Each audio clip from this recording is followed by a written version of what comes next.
Plans to house 400 migrants in a former hotel have been met with outrage by residents of a nearby village. Why? Well, because actually there's only 500 people in the village, so you're basically doubling the population of that village in Cretan now. And by the way, it was a 16th century manor house, the Highgate House. It's rather lovely. Some of the pictures of the ruins which we've been showing you are fantastic. I mean, it's nicer than where I live.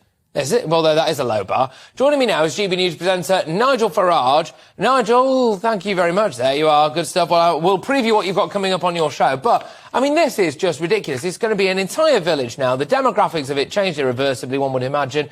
And there's nothing for these people to do all day either, is there? Your views?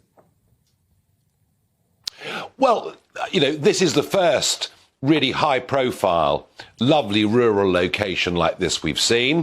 The answer is very simple, Patrick. There are 140,000 people who've entered this country and are claiming asylum that haven't yet been processed. We have to house them somewhere, apparently. And they've run out of inner-city hotels to put them in. They've tried former army camps, but those conditions there simply aren't good enough. No, what was good enough for national servicemen or serving British soldiers, not good enough for the young men crossing the English Channel. And so here we are. And now it's arriving in the backyard of the Conservative Party. We have Sir Graham Brady, a hotel in Hale, in his constituency. Today it's Cretan with Chris Heaton-Harris. Last week it was David Davis's constituency.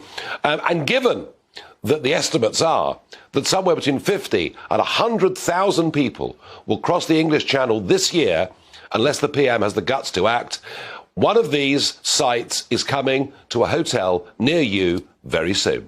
So, Nigel, can I just ask you, just to play devil's advocate here, you know, if you're a villager somewhere in Cretan, right, why should I care? This is a hotel, it looks relatively rural, it looks like it's quite isolated, you know. All right, there's only 500 of us in the village. We probably know it quite well. It's all quaint and quiet. Oh, what could possibly go wrong with 400 asylum seekers being plonked onto my doorstep, Nigel? I tell you what, if 400 young males from any background at all, turned up on your doorstep, I suggest you would be concerned, especially if it was somewhere without facilities. And, you know, what are people going to do all day long? Well, they're going to loiter. They're going to loiter. And people will begin to feel intimidated by it. Plus, it will change the whole nature of the village. But you know what? Every single time one of these sites is proposed, the local MP always says this area is wholly unsuitable. Well, get used to it, folks.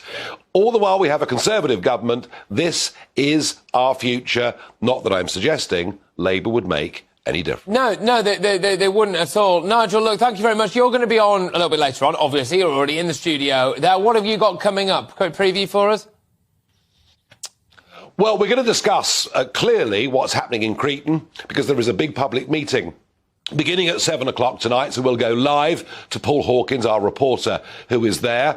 We'll talk about Cottingham, where some halls of residence at Hull University now are not going to be sold to one of the companies housing asylum seekers. And I'll be joined by David Davis, veteran Conservative Member of Parliament. I'll ask him simply, if we believe in border controls, if we voted Brexit to take back control, why the hell should we vote for anyone like you ever again?